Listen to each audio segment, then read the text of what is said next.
चलो next concept पे जाते हैं। नेक्स्ट कंसेप्ट आता है हमारा रेट्स। अच्छा, अभी जो रेट्स है ना, ये बहुत ध्यान से पढ़ना क्योंकि ये सबसे ज़्यादा इम्पॉर्टेंट टॉपिक है I think constitution of India के अंदर, बराबर। तो रेट्स क्या है, इसका फ़ायदा कहाँ मिलता है, ठीक है, ये कौन सी सिचुएशन में आप यूज़ कर सकते हो, कितने टाइप के रेट्स हैं, रेट्स कौन इश्यू कर सकता है, अलग अलग टाइप के इसमें क्वेश्चंस रेज होते हैं। But rates is the one of the most important topic, ठीक है। तो सबसे पहले मैं बात करता हूँ कि रेट्स होता क्या है। तो रेट्स क्या लिखा है, it is one type of special privilege given under certain circumstances.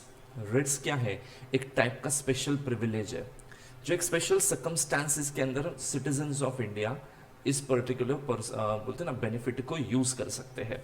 It can be issued by only high courts and supreme courts and there are total 5 types of Ritz.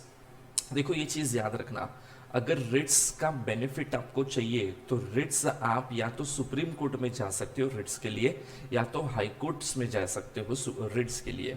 मतलब समझो इसमें से कोई एक सिचुएशन हो गई मेरे साथ और मैं रिट्स फाइल कर रहा हूँ, तो मैं रिट्स खाली फाइल कहाँ कर सकता हूँ, मैं दो में से कोई भी एक जगह पे फाइल कर सकता हूँ। पहले या तो मैं सुप्रीम कोर्ट में फाइल कर सकता हूँ और दूसरा या तो मैं हाई कोर्ट में फाइल कर सकता हूँ। मतलब ये समझ लो कि आप दो में से और कोई भी जुडिशियल सिस्टम में कोई भी कोर्ट है आप उधर नहीं जा सकते। चाहे मैं मजिस्ट्रेट ऑफ फर्स्ट क्लास ले लूँ, सेकंड क्लास ले लूँ, चीफ मेट्रोपॉलिटन मजिस्ट्रेट ले लूँ, या तो फिर आप सेशन कोर्ट ले लो, कोई भी टाइप के कोर्ट ले लो, आप कहीं पे भी नहीं जा सकते। रिट्स का बेनिफिट आपको खाली दो में से कोई एक ही कोर्ट दे सकता है, या तो सुप्रीम कोर्ट दे सकता है या तो हाई कोर्ट दे सकता है। तो आप कहीं पे भी कोर्ट में चले जाओगे, कोई कोर्ट के पास एक्सेप्ट दीज टू कोर्ट्स किसी के पास ये पावर नहीं है, ठीक है।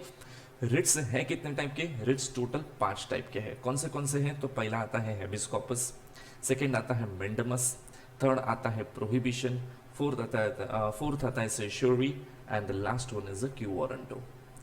अब ये हर एक रिट्स में क्या क्या होता है, क्या इसके अंदर चीजें बताई गई है, ठीक है, वो सारी चीजें हम लोग को यहाँ पे डिस्कस करना है, ठीक है। That is the writs. चलो तो सबसे पहले हम लोग स्टार्ट करते हैं हेबिस कॉर्पस। देखो हेबिस कॉर्पस कब यूज होता है, पहले तो बेसिक एक्सप्लेनेशन हम लोग देख लेते हैं। सो देखो, the writ of habeas corpus is a remedy available to a person who is confined without any legal justification. The words habeas corpus literally means to have the body. ये याद रखना, habeas corpus का मतलब होता है to have the body. अब to have the body मतलब क्या, देखो यहाँ पे एक सिंपल सा एक्सप्लेनेशन मैं आपको देता हूँ कि जब भी कोई भी अथॉरिटी, पुलिस अथॉरिटी या कोई भी अथॉरिटी अगर आपको बिना रीजन के अरेस्ट कर लेता है, मतलब आपका अरेस्ट जस्टिफाइबल नहीं है, आपका अरेस्ट लीगल नहीं है, सो इन दैट सर्कमस्टांसेस तुमको जेल से बाहर आना है ना, तो तुमको हेबिस कॉर्पस ही बाहर निकाल सकता है, बराबर। जैसे समझो एक दिन मैं मस्त में घर पे सोफे पे ऐसे ही बैठा था, ठीक है, पुलिस वाले मेरे घर पे आए और मेरे को अरेस्ट करके उठा के लेके गए। अब अरेस्ट करके उठा के लेके गए ना, मुझे तो पता ही नहीं है क्या रीज़न है, मैंने क्या क्राइम किया। मैं पुलिस वाले को बोलता हूँ तो वो लोग मुझे कोई रीज़न नहीं बता रहे, जेल में डाल दिया। और जेल में डालने के बाद बोलते हैं कि देख तेरे को बाहर जाना है, 10,000 रुपया दे, हम तेरे को छोड़ देंगे। बोला बट क्राइम क्या किया है, मैंने तो कुछ किया ही नहीं है, तो तुम मुझे अरेस्ट क्यों कर रहे हो। सो देखो यहाँ पे एक चीज़ तो फिक्स है, क्या, कि मेरा कोई क्राइम है नहीं, मैंने कोई क्राइम किया नहीं है, ना मेरे अगेंस्ट कोई कंप्लेन फाइल हुई है, मतलब मेरा अरेस्ट कैसा है, अनजस्टिफाइबल है, बराबर, ये सही नहीं है मेरा अरेस्ट। तो इस सिचुएशन के अंदर जब मेरा अरेस्ट ही सही नहीं है तो मुझे जेल से बाहर तो आना चाहिए ना, क्योंकि मेरा फ्रीडम जा रहा है, बराबर। अब इस सिचुएशन में मैं बाहर पुलिस को बोलूंगा कि मेरे को बाहर जाने दो, भाई मेरा फंडामेंटल राइट तुम लोग तोड़ रहे हो, मेरा फंडामेंटल राइट तुम मुझसे ले रहे हो, तो वो लोग थोड़ी सुनने वाले हैं। अगर इतना ही सेंस होता तो उठा के थोड़ी लेके जाते विदाउट एनी रीजन। बड़ा अरेस्ट तो हो गया, तो मैं जेल में बैठे बैठे क्लाइंट के सॉरी मेरे लॉयर के थ्रू, मेरे घर वालों के थ्रू, फ्रेंड्स के थ्रू, रिलेटिव के थ्रू वो एक पिटीशन फाइल करूंगा, रिट पिटीशन जिसको हम बोलेंगे, वो रिट पिटीशन का नाम है हेबिस कॉर्पस। क्या फाइल करेंगे हम लोग, हेबिस कॉर्पस फाइल करेंगे। हेबिस कॉर्पस फाइल करने से होता क्या है, जैसे समझो मेरे घर वालों को पता चला ना कि ये भाई हमारा घर का एक पर्सन, ऐसा होनहार टैलेंटेड पर्सन अरेस्ट हो गया है विदाउट एनी रीजन, तो मेरे घर वाले क्या करेंगे, हाई कोर्ट चले गए। हाई कोर्ट में उन्होंने हैबिस कॉर्पस फाइल कर दिया। हैबिस कॉर्पस मतलब एक रिट पिटीशन, आप कोर्ट को एक एप्लीकेशन जैसा दे रहे हो, जहां पे आप कोर्ट को पूछते हो कि हमारे ये जो घर का पर्सन जिसको अरेस्ट किया है, इसका रीजन क्या है ये हमको बताओ, या पुलिस अथॉरिटी को पूछो कि कौन से बेस पे तुमने इस पर्सन को अरेस्ट किया है, बिकॉज हमको तो कोई आंसर मिला नहीं। बराबर। तो कोर्ट को जैसे ही एप्लीकेशन मिलेगा ना, कोर्ट इमीडिएटली क्या करेगा, उस पर्सन जिसको अरेस्ट किया है ना उसको, और जिस अथॉरिटी ने अरेस्ट किया है उसको, दोनों को बुलाएगा कोर्ट में। मतलब पुलिस को स्पेशल डायरेक्शन दिया जाता है इसके अंदर कि जब आएगा ना तो कोर्ट में, वो पर्सन जिसको तूने अरेस्ट किया है ना उसको लेके आना। अब लेके आया, कोर्ट में मेरे को खड़ा कर दिया। अब कोर्ट वो पुलिस वालों को पूछता है जिसने मुझे अरेस्ट किया है, जो अथॉरिटी ने, कि इसका अरेस्ट का रीजन बताओ जरा।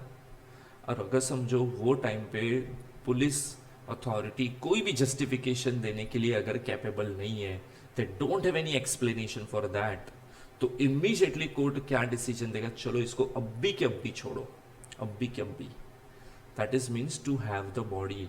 मतलब एक पर्सन की बॉडी एक पब्लिक अथॉरिटी ने कैप्चर करके रखी थी विदाउट एनी प्रॉपर रीजन, उस अथॉरिटी को बोला कि आप इसका जो डिटेंशन है उसको इमीडिएटली रिवोक कर दो और इसको छोड़ दो।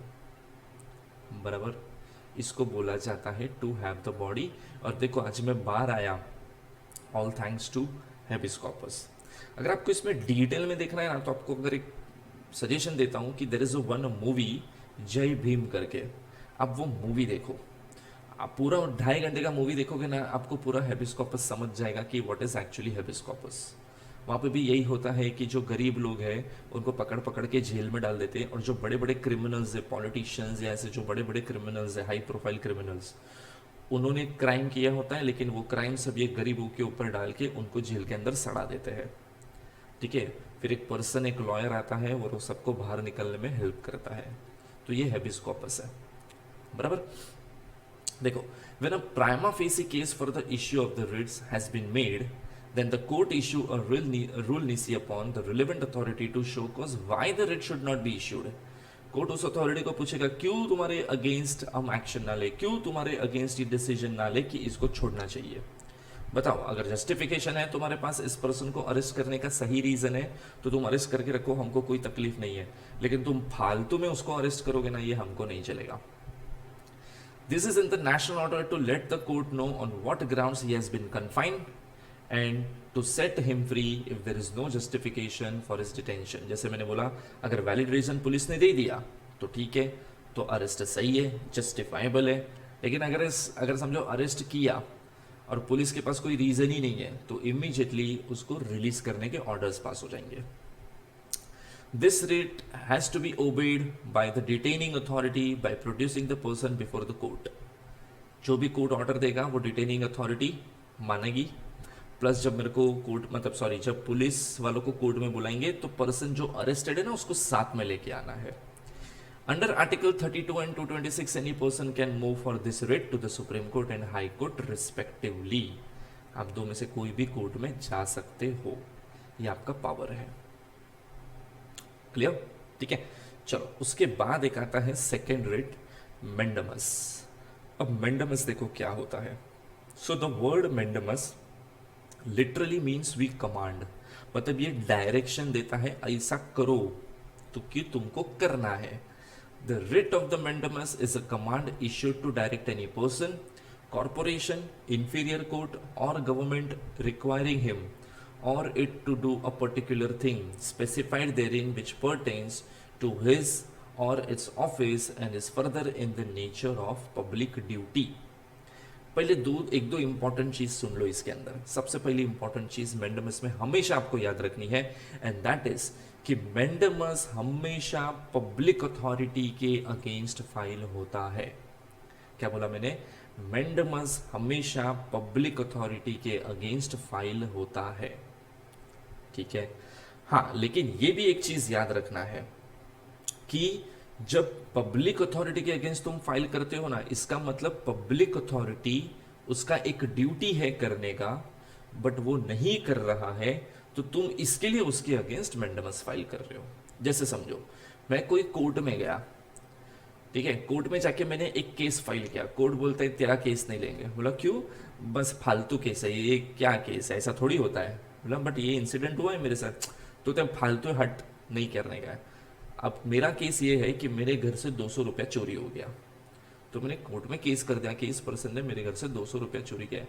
कोर्ट बोलते है क्या 200 रुपये के लिए रो रहा है, क्या केस करेगा तू 200 रुपये, हट इतना फुकट बैठे, हम तेरे 200 रुपये के केस को एंटरटेन करेंगे अभी। बोला देखो गलत है, गलत है, हुआ ना मेरे साथ गलत, तुम्हारा काम है जस्टिस देना मेरे को। कोर्ट बोलता है 200 रुपये के लिए क्या मगजमारी कर रहे हैं। जज मेरे को बोलता है ये ले तू मेरे जेब से निकाल ले, 200 रुपया ले ले रहे, रो मत तू। बोला नहीं, पैसे का बात ही नहीं है, बात है क्राइम हुआ है उसका। अब इन्फीरियर जो ये जो कोर्ट है ये मेरा केस नहीं ले रहा है, मैं उसको रिक्वेस्ट किए जा रहा हूँ लेकिन वो मेरा केस ले ही नहीं रहा है। तो I have one weapon and that is mandamus. ठीक है, मैं जाएगा सीधा हाई कोर्ट में, और हाई कोर्ट को है ना रिट फाइल, मतलब हाई कोर्ट के पास जाके रिट पिटीशन फाइल कर देगा। रिट पिटीशन फाइल करूंगा ना, उसमें मैं क्या बोलूंगा उसको कि ये है ना कोर्ट मेरा केस नहीं ले रहा है। तो कोर्ट हाई कोर्ट पूछता है क्यों, बोला वो उसको बोलता हूँ तो बोलता है 200 रुपये का केस, इतना चिंदी मैटर, इसमें क्या केस करने का, और मेरे को भगा देता है हमेशा। कोर्ट बोलता है ऐसा थोड़ी होता है। बोला वही तो बोल रहा हूँ ना, ऐसा हो रहा है मेरे साथ। हाई कोर्ट वो इंफीरियर कोर्ट जो भी था जिसने मेरा केस लेने से डिनाई कर दिया था, कोर्ट उसको बुलाएगा, अरे हाँ भाई जरा हवेली पे और बता क्यों इसका तू केस फाइल नहीं कर रहा है, क्यों इसके केस की प्रोसीडिंग स्टार्ट नहीं कर रहा है। अब वहां पे तो वो इंफीरियर कोर्ट ऐसा नहीं बोलेगा ना 200 रुपये का मैटर क्या रोने का इसमें, बराबर। तो इमीजिएटली हाई कोर्ट डायरेक्शन देगा कि विद इन 24 आवर्स इसका केस एक्सेप्ट हो जाना चाहिए और प्रोसीडिंग स्टार्ट होनी चाहिए।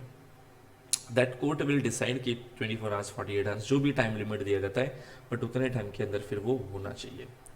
तो देखो एक पब्लिक डिपार्टमेंट अपनी ड्यूटी परफॉर्म नहीं कर रहा था, तो मैंने मेंडमस फाइल करके उससे उसकी ड्यूटी परफॉर्म करवाई। ये फायदा होता है मेंडमस फाइल करने का। ठीक है, mandamus can be issued against any public authority, it commands activity that it is used for the securing judicial enforcement of the public duties. ये इसके लिए रखा गया है सो दैट पब्लिक ड्यूटी अपनी ड्यूटी परफॉर्म करने से मना ना कर दे। सोचो अगर ये रिट नहीं होता और पब्लिक अथॉरिटी अपनी ड्यूटी परफॉर्म करने से मना कर देते तो हम जाते ही किधर, वो ना बोलते, हम मुंह उठा के घर पे आ जाते। बट ये तो गलत है ना, उसको बनाया ही गया है पब्लिक को सर्व करने के लिए, और अगर वो ही पब्लिक को सर्व नहीं करेगा तो कैसा चलेगा फिर। ठीक है, then mandamus does not lie against the president और a governor of the state for the exercise of their duties and power. Mandamus president के अगेंस्ट नहीं हो सकता है, मेंडमस गवर्नर के अगेंस्ट फाइल नहीं हो सकता है। ये सब भले पब्लिक को सर्व करने के लिए अपॉइंट हुए हैं, बट स्टिल इनके अगेंस्ट मेंडमस फाइल नहीं हो सकता है। ठीक है, बराबर। तो अब तक 2 रिट्स हमने डिस्कस किए। पहला पढ़ा हमने हेबियस कॉर्पस, सेकेंड पढ़ा हमने मेंडमस।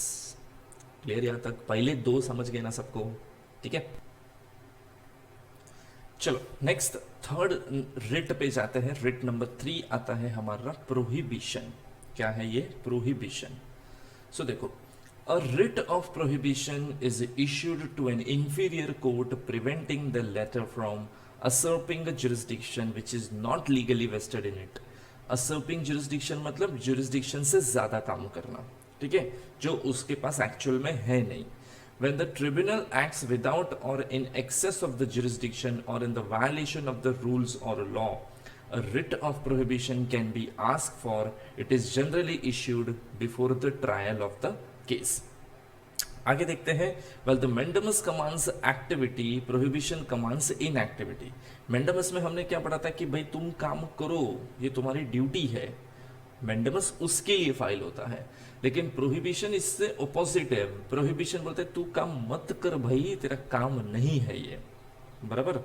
ठीक है, it is available only against judicial और quasi judicial authorities and it is not available against the public officer who is not vested with the judicial function. देखो प्रोहिबिशन है ना, ये खाली कोर्ट और क्वासी जुडिशियल मतलब कोर्ट जैसे ही tribunals जो बनाए गए, जैसे सेबी हो गया, सिक्योरिटीज एपेलेट ट्रिब्यूनल हो गया, इनकम टैक्स एपेलेट ट्रिब्यूनल्स हो गए, जो इक्विवेलेंट टू कोर्ट है, तो या तो कोर्ट या तो इक्विवेलेंट टू कोर्ट है, उनके ही अगेंस्ट प्रोहिबिशन फाइल होता है। अगर कोई ऑफिसर अपनी गवर्नमेंट ड्यूटी परफॉर्म कर रहा है और वो ड्यूटी परफॉर्म कर रहा है जो उसके पावर में नहीं है, उसके अगेंस्ट में प्रोहिबिशन फाइल नहीं कर सकता हूं। ठीक है, अभी यहां पे देखो, एक मैं आपको एक एग्जांपल देता हूं कि तो फाइनली प्रोहिबिशन में किया क्या जाता है। तो जैसे समझो, अगर कोई केस है, वो केस मैंने देखो, हर एक इंडिया में है ना अलग अलग टाइप के जुडिशियल सिस्टम्स है। जैसे अगर आपकी क्रिमिनल केस है तो आप क्रिमिनल कोर्ट में जाओ, अगर आपके प्रॉपर्टी मैटर्स है तो आप सिविल कोर्ट में जाओ, अगर आपके डिवोर्स रिलेटेड केसेस है तो आप फैमिली कोर्ट में चले जाओ। तो हर एक टाइप के मैटर के लिए अलग अलग टाइप के कोर्ट बनाए गए हैं। समझो मेरा कोई शेयर मार्केट से रिलेटेड कुछ इश्यू है, मुझे जाना चाहिए था सेबी में, security exchange board of India में जाना चाहिए था। मैं चला गया समझो हाई कोर्ट में, जो हाई कोर्ट उस पर्टिकुलर मैटर को हैंडल करने के लिए एलिजिबल नहीं है। लेकिन समझो अगर हाई कोर्ट गलती से अगर वो केस एक्सेप्ट कर लेता है बाय थिंकिंग दैट कि ये हमारे जुरिस्डिक्शन में ही आता है, हम इस केस को हैंडल कर सकते हैं, तो कोई भी पर्सन जिसको ये पता चला है, या सामने वाली पार्टी का लॉयर जिसके ऊपर मैंने केस फाइल किया, उसको तो पता चला ना कि अरे यार ये हाईकोर्ट ये केस कैसे ले सकता है, हाईकोर्ट का तो ये पावर ही नहीं है केस लेने का, फिर भी ये केस कैसे लिए जा रहा है। सो इन दैट सिचुएशन वो पर्सन या कोई भी पर्सन हाईकोर्ट या सुप्रीम कोर्ट को जाके, अभी देखो यहाँ पे तो मिस्टेक हाईकोर्ट ने ही कर दी, तो अब चले जाओ सुप्रीम कोर्ट में, और सुप्रीम कोर्ट को जाके क्या बोलो कि हाईकोर्ट ऐसे केस ले रहा है जो उसकी जुरिस्डिक्शन में नहीं है। मतलब प्रोहिबिशन केस की हियरिंग स्टार्ट होती है ना, केस की प्रोसीडिंग स्टार्ट होती है ना, उसके पहले ही प्रोहिबिशन लगा दिया जाता है। मतलब केस अभी चालू होने वाला है, उसके पहले तुमने उसको स्टॉप कर दिया कि भाई ये तेरा जुरिस्डिक्शन नहीं है। केस चालू होता है ना, उसको बोलते हैं ट्रायल। ठीक है, तो ये प्रोहिबिशन जो हम लोग पढ़ रहे हैं ये बिफोर ट्रायल लगता है। मतलब केस अब तक खाली एक्सेप्ट हुआ है, प्रोसीडिंग स्टार्ट नहीं हुई है, प्रोसीडिंग स्टार्ट होने वाली है, तब प्रोहिबिशन लगाया जाता है। ठीक है, अब वैसा ही एक दूसरा जो आएगा ना, वो आता है सर्श्योरी। तो सर्श्योरी में it is available to any person whenever any body of the person having legal authority to determine the question affecting the rights of the subjects and having the duty to act judicially in excess of their legal authority, the writs remove the proceeding from the such body to the high court to quash a decision. Quash करना मतलब cancel करना, a decision that goes beyond its jurisdiction. देखो मैंने क्या बोला, prohibition जो है वो ट्रायल के पहले होता है, बट जो सेश्योरी है वो हमेशा ट्रायल के बाद होता है। ये याद रखना, एक ट्रायल के पहले आता है, एक ट्रायल के बाद आता है। ट्रायल के बाद आता है मतलब कैसे, समझो कोई, अभी देखो हर एक कोर्ट का है ना एक पावर है, वो पावर से ज़्यादा मतलब उसके जुरिस्डिक्शन से ज़्यादा वो डिसीजन पास नहीं कर सकता है। अगर वो डिसीजन देता है जुरिस्डिक्शन से ज़्यादा तो वो एक्चुअली गलत चीज़ है, वो नहीं कर सकता ये, बराबर। अभी समझो अगर कोई कोर्ट ने, उसका पावर है कि he can give 5 years of imprisonment, कितने साल का जेल दे सकता है, 5 साल का, ये उसका पावर है। अगर वो 5 दे रहा है तो सही है, 4 दे रहा है तो भी सही है, 3 दे रहा है तो भी सही है। लेकिन समझो अगर वो कोर्ट 7 साल का इम्प्रिजनमेंट दे रहा है, इम्प्रिजनमेंट ऑफ 7 years, तो अगर समझो मेरे ऊपर इम्प्रिजनमेंट ऑफ 7 years लग गया, तो मेरे को तो पता है ना यार ये गलत है। कोर्ट का जुरिस्डिक्शन कितना है, 5, और कोर्ट दे कितना रहा है, 7, बियॉन्ड जुरिस्डिक्शन जा रहा है। सो इन दैट सिचुएशन, क्या बोला मैंने, इन दैट सिचुएशन वो हमेशा माना जाएगा इम्प्रॉपर डिसीजन, और उसके अगेंस्ट में जा सकता हूँ हाई कोर्ट या तो सुप्रीम कोर्ट में, और हाई कोर्ट या सुप्रीम कोर्ट में जाके मैं ये बोल सकता हूँ कि तुम्हारा कोर्ट लिमिट से ज़्यादा डिसीजन दे रहा है, अपने जुरिस्डिक्शन को क्रॉस करके डिसीजन दे रहा है जो उसके पावर में ही नहीं है, तो उसको स्टॉप करने के लिए मैं सर्श्योरी यूज कर सकता हूं। तो प्रोहिबिशन ट्रायल के पहले आता है, मतलब केस अब तक स्टार्ट हुआ नहीं है, लेकिन सर्श्योरी ट्रायल खत्म होने के बाद आता है, मतलब केस खत्म हो चुका है, डिसीजन भी आ चुका है। ठीक है, और लास्ट जो आता है, अच्छा ये एक बार डिफरेंस देख लेते हैं आगे जाने से पहले। ये देखो, बिफोर ट्रायल तो प्रोहिबिशन लगेगा और आफ्टर ट्रायल तो सर्श्योरी लगेगा। ओके, और लास्ट जो आता है दैट इज क्यू वारंटो. सो देखो what is the meaning of quo warranto. When ever any person holds any government post, then at the time of the termination he cannot transfer this post to any other person, and if he is doing such act then aggrieved party can file this writ. अगर मैं कोई समझो railway की post पे काम कर रहा हूँ, railway is a government job. अब मैं जब रिटायर हो गया तो मैं मेरी पोस्ट किसी को ट्रांसफर नहीं कर सकता, किसी को बेच नहीं सकता, किसी को गिफ्ट में नहीं दे सकता. वो पोस्ट मैंने गवर्नमेंट से ली थी, गवर्नमेंट को मैंने सर्व किया, तो मैंने मेरा जब टर्मिनेशन किया या मैं रिटायर हुआ उसके बाद वहाँ पे कौन बैठेगा, ये होल एंड सोल पावर, ये पूरा डिसीजन गवर्नमेंट खुद लेगा. I don't have any authority bye stating that मैंने पूरी लाइफ दे दी है तो एटलीस्ट ये राइट मुझे मिलना चाहिए. ये तुम नहीं कर सकते, बराबर. और अगर करते हो, तुम किसी को अपनी पोस्ट किसी को बेच देते हो, ट्रांसफर कर देते हो, तो एग्रीड पार्टी जनरली गवर्नमेंट, ठीक है, वो तुम्हारे अगेंस्ट एक्शन फाइल कर सकता है bye filing quo warranto in the high court और सुप्रीम कोर्ट. क्लियर यहां तक, ठीक है. तो देखो ये 5 टाइप के रिट्स थे, habeas corpus, mandamus, prohibition, certiorari and quo warranto. ठीक है.